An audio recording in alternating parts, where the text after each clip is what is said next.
Gracias, señora presidenta. Buenas tardes. Mi grupo va a votar a favor de esta iniciativa, como no podía ser de otra manera. Primero, porque compartimos las preocupaciones del grupo proponente por la incidencia negativa del turismo en Andalucía y, segundo, porque creemos que es un primer paso para permitir un debate sobre este asunto, que nos parece que tiene que ser más amplio, pero que sería una buena manera de comenzarlo. También le digo que, a nuestro juicio, la norma necesitaría algunos cambios de calado, que estaríamos gustosos de debatir si se supera el trámite de toma en consideración. Dicho esto, también me gustaría resaltar que, aunque mi grupo se muestra favorable a la imposición de una tasa turística, nos parece que erramos el enfoque cuando centramos los problemas del turismo en la necesidad de pagar una tasa por estancia. Sé que su grupo lo que plantea es que se pague para hacer frente a algunos de los problemas que plantea esta actividad económica. Sin embargo, nos parece que el efecto que esto tiene al final, sobre el problema de la vivienda, por ejemplo, es realmente nulo y, por tanto, nos parecía oportuno dejarlo dicho aquí. Sabemos, lo hemos debatido, la actividad del Gobierno de la Junta y de la Consejería de Turismo en este punto nos parece irresponsable. Llevamos hablando de los impactos negativos del turismo en la comisión desde el inicio de la legislatura, y lo que nos encontramos con un Gobierno que se resiste a reconocer que esos problemas existen y además le preocupa que hablemos de ello por si eso desalienta a algún turista. Siempre que se plantea el debate estamos siendo irresponsables. Miren, las manifestaciones que ha habido en Cádiz o en Málaga recientemente se van a reproducir por toda la geografía andaluza, ténganlo claro, porque la gente empieza a estar cansada de no poder disfrutar de su ciudad, de no poder descansar de noche, de que las ciudades estén perdiendo el alma para convertirse en decorados fríos, que en cuanto se va la luz y desaparece el último turista, pues lo que parecen es eso, un decorado vacío y sin vida, y cansados sobre todo de no poder vivir donde quieren. El Gobierno nos dice en numerosas ocasiones, también lo ha dicho el señor consejero, que el problema del alquiler viene motivado por la ley estatal que plantea tanta protección al inquilino que desalienta el alquiler como residencial. Yo no voy a entrar ni siquiera a discutir eso, podríamos discutirlo, pero lo cierto es que en el ámbito de nuestras competencias, que es en lo que a nosotros nos toca trabajar, hay una cuestión obvia. Si en determinadas zonas se sustraen del mercado del alquiler residencial viviendas para pasarlas al mercado del alquiler turístico, el precio de las que queda, como son pocas, sube. Es la ley de la oferta y la demanda, esa ley que tanto le gusta a los liberales del Partido Popular cuando todo va bien, pero no cuando empieza a ir mal, porque entonces ya tenemos que hablar de subvenciones y ayudas. Y miren, podría haber otros problemas, pero creo que no podemos negar, porque hacerlo más que una irresponsabilidad podría ser una necedad, que a menos viviendas en alquiler residencial, más caras son las que quedan, al menos mientras no le pongamos tope a los precios del alquiler. Y esto se suma otro factor, y es que en las zonas saturadas de vivienda turística suele haber muchos trabajadores del sector turismo que no se caracterizan precisamente por los altos salarios, trabajo precarizado, con altas dosis de fraude, horario extenuante y salarios raquíticos. Y sí, ya sé que esto es competencia de la Inspección de Trabajo, y créanme que estamos en ello, ha aumentado mucho el número de inspecciones y va a continuar aumentando.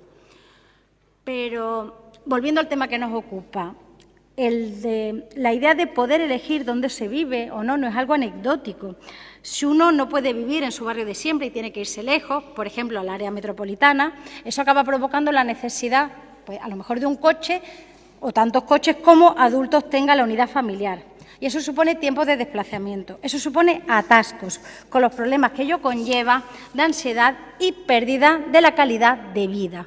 ¿Cuánto tiempo pasamos yendo y viniendo al trabajo? Porque uno puede decidir dónde quiere vivir y si lo decide es cosa suya y estará bien, pero cuando lo haces porque no puedes pagarte una vivienda en tu barrio de siempre y te tienes que ir a otra zona, es una imposición que supone muchas veces pérdida, además, de red familiar, de ayuda y cuidado, más necesaria cuanto menos capacidad económica tienes, y fundamental para sustentar la vida, que a veces se nos olvida. Además, todavía estamos muy lejos de transporte colectivo sostenible, eficaz, por lo que esto provoca, como decía, pérdida de tiempo de conciliación, de vida, más ansiedad, más contaminación, más tiempo dedicado al trabajo, en ir y venir, y quitado de vida para ti y para los tuyos, de tu ocio y de tu conciliación, de vida, como decía. Y creo que esto hay que decirlo porque es un problema que lleva aparejado el no poder vivir donde uno quiera. Y miren, por más que ustedes no lo admitan, el turismo genera externalidades negativas que hay que regular. Lo hemos hablado muchas veces. Si a una industria química es como si no le pusiéramos ningún freno y dijéramos, oye, como contribuye al PIB y esta industria crea muchos puestos de trabajo, que contamine o haya problemas de la salud, porque es que no vamos a perder lo que supone o lo que aporta al PIB. Sería una irresponsabilidad y sería absurdo, a nadie se le ocurre. Sin embargo, en el caso del sector turístico no hemos llegado hasta ahí y todavía parece que no estamos en el lugar de plantearnos, sí, ¿qué hacemos, consejero, para acabar o reducir el impacto de las externalidades negativas que existen? Mira, usted nos da siempre datos, perdona que me dirija ahora a usted, nos da siempre datos de pernoctaciones, número de turistas y dinero que gastan. Porque no tenemos datos de cuántas habitaciones hace una camarera de piso en una jornada de trabajo, número de lesiones que sufre o de lo que cobran por habitación, porque esos datos también interesan y son además de su competencia. Y miren, el decreto de vivienda turística es un ejemplo de esto que le estoy diciendo, aunque no sea el único. El decreto ley que vamos a convalidar casi con total seguridad también lo es. ¿Qué hace el decreto de vivienda turística? ¿Regular? No. Desregula las viviendas turísticas, reconocer a los ayuntamientos una competencia que ya tenían en virtud de una sentencia del Tribunal Supremo. Y no olvidemos que estamos hablando de una actividad económica que se puede iniciar con una declaración responsable, sin ningún tipo de control ni autorización previa. Y, además, lo lógico sería que se diera por tiempo determinado, sometida a revisión, no, declaración responsable y empezamos, olvidando que es una actividad económica, repito. Hace falta una revisión, además, del número de viviendas turísticas en algunas zonas, no solo para averiguar las que cumplen los requisitos y, por tanto, las que son legales y acabar con las ilegales, que eso es una obviedad. Es que en algunas zonas, después de los oportunos estudios, tenemos que empezar a pensar en revertir la situación y sacar, después de un tiempo determinado, del mercado de alquiler turístico viviendas para ofrecerlas en el mercado de alquiler residencial. No es tan difícil, lo ha hecho Cataluña con un decreto ley, podría hacerlo Andalucía. Si no queremos, pues que se convierta en una tierra en la que no sea posible vivir para muchos andaluces y andaluzas, porque cuando los jóvenes se marchan de los barrios porque no pueden adquirir una vivienda, lo que pasa luego, al cabo de los años, porque los que se van son los más jóvenes, ¿qué acaba pasando? Pues cierran los colegios y cierra el comercio local y lo que se acaban abriendo pues son las típicas tiendas de turistas. Y eso, de verdad, no es la Andalucía que muchos queremos, que muchos soñamos. Y nos parece, y es verdad que no todo es competencia de la Consejería de Turismo, hay que iniciar un doble camino que nos llevará, por un lado, tenemos que rebajar el peso que tiene en el PIB la industria turística, está claro, y para eso, ¿cómo lo hacemos? Bueno, pues estamos todo el día hablando de revertir, de modificar el modelo económico, estamos hablando de la reindustrialización verde, del peso de la industria, y eso es algo que tendríamos que acometer, sobre todo porque ya hemos visto qué pasa cuando llega una situación como la pandemia. Quizás eso sea muy extremo, pero ¿qué pasaría si de pronto algún conflicto internacional volviera a poner por las nubes pues, el precio de los combustibles y de pronto viajar a Andalucía desde determinados destinos fuera tan caro que viniera mucha menos gente? Bueno, veríamos una situación realmente complicada porque es un sector que aporta mucho.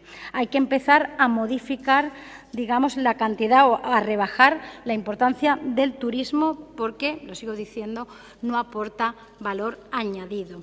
Y tenemos que hacer el turismo sostenible. ¿Qué significa para nosotros? Pues hacerlo compatible con la vida y con el medio.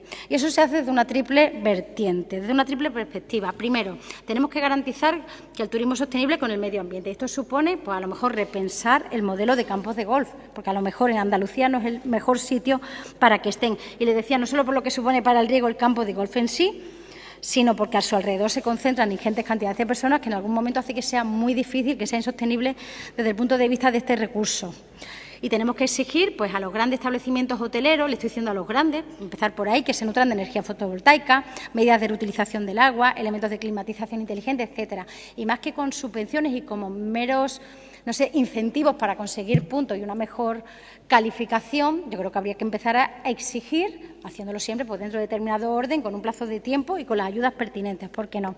Tenemos que hacer además compatible el turismo con la vida.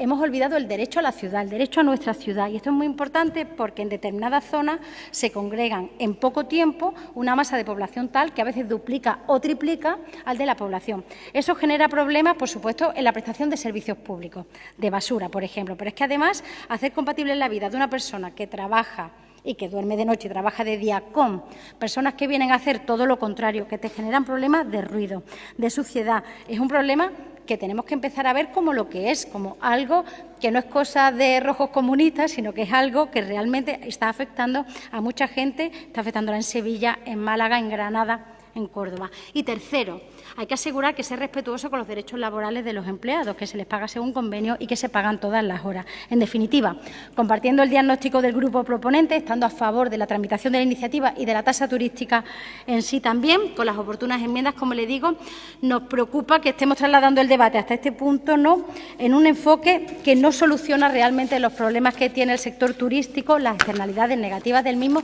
y que nos parece que a día de hoy no se han enfrentado por parte de la Consejería ni del Gobierno de la Junta de de Andalucía. Muchas gracias.